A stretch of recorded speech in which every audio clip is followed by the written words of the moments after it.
হয়, নিশ্চয় আমাক বহুত ভাল লাগিছে। আজি বহুত দিনৰ বহুত পুৰণা এটা সমস্যা আছিলে, আমাৰ বহুত পুৰণা এটা অভাৱ আছিলে। আমাৰ ৰাজহুৱা ঈদগাহ নাছিলে, আমাৰ ৰাজহুৱা কবৰস্থান নাছিলে।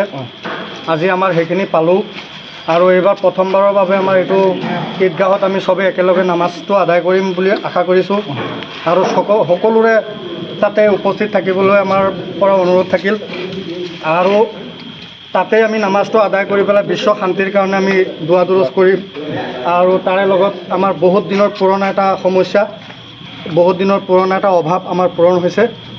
গতিকে আমাৰ বহুতেই ভাল লাগিছে। আজি বৃহত্তৰ যি ইফতাৰ আয়োজন কৰিছে, বহুত দূৰ দূৰণিৰ পৰা বহুত বিভিন্ন স্থানৰ পৰা আজি ইফতাৰত অংশগ্ৰহণ কৰিছে, এটা উৎসৱমুখৰ পৰিৱেশ সৃষ্টি হৈছে, কি ক'ব? তাতে আমাৰ খুব ভাল লাগিছে। তাতে আমাৰ ইফতাৰটো হৈছে, আমি চবৰে কাৰণে একেলগত বহি মেলি দোৱা দুৰুজ কৰিছোঁ। হয়, 500 মানুহ একেলগত গোট খাইছোঁ। আমি খাই লৈ আমি গোটেইখিনি মানুহ একেলগত দোৱা দুৰুজ কৰিছোঁ বিশ্ব শান্তিৰ কাৰণে। গতিকে আমাৰ খুব ভাল লাগিছে। ধন্যবাদ। আজি বিশ্ব শান্তিৰ কাৰণে আমাৰ ৰৌমাৰী তিনিআলি পুৰণা জামা মছজিদত আমাৰ সমূহীয়া ইফতাৰ লাহোৰ গাঁও পঞ্চায়তৰ সভাপতি জনাব মোহাম্মদ ৰফিকুল ইছলাম চাহাবে এটা সমূহীয়া ইফতাৰৰ পাৰ্টি দিছে। যিটো বিশ্ব শান্তি উদ্দেশ্যে আজি সমূহীয়া ইফতাৰ দোৱাত অনুষ্ঠিত কৰিছে, লাহোৰৰ বিভিন্ন স্থানৰ পৰা আজি লোকসকলে আহি অংশগ্ৰহণ কৰিছে, বিভিন্ন লোকসকল যিটো ভাতৃত্ববোধ এটা এনাজৰী গঢ়ি তুলিছে, কি ক'ব এই ক্ষেত্ৰত? তাত এই কথাটোৱে আৰু এইটো বিৰাট শান্তিৰ কাৰণে দিছে আৰু বিৰাট ভাল লাগিছে।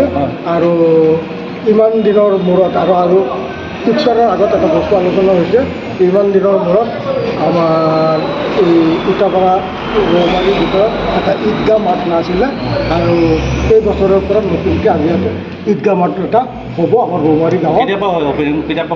হ'ব মানে আজি এই মাহৰ যিটো ঈদগাহ ঈদৰ যিটো নামাজ যিটো পঢ়োৱাব, সেইটো নতুন দীৰ্ঘদিনৰ পৰা সমস্যা আছিল নেকি আপোনালোকৰ? দীৰ্ঘদিনৰ পৰা সমস্যা। নামাজ ক'ত পঢ়িছিল?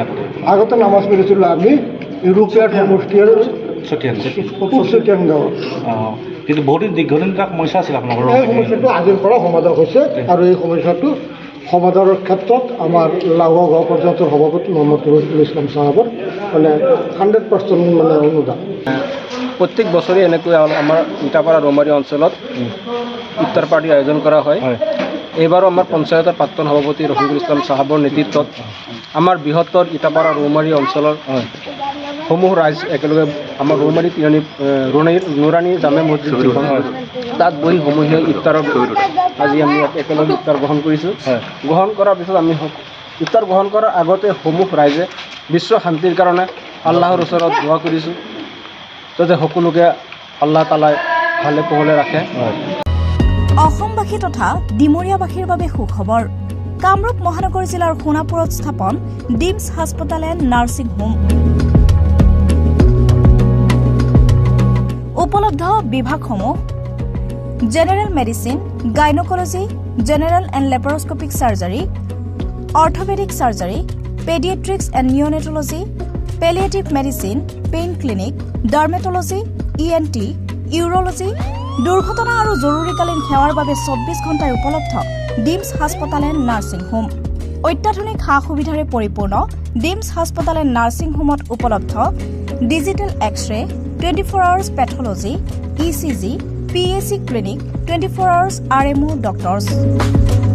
ঠিকনা: বৰঘাট, সোণাপুৰ, কামৰূপ মহানগৰ জিলা। যোগাযোগৰ নম্বৰ 8009040080।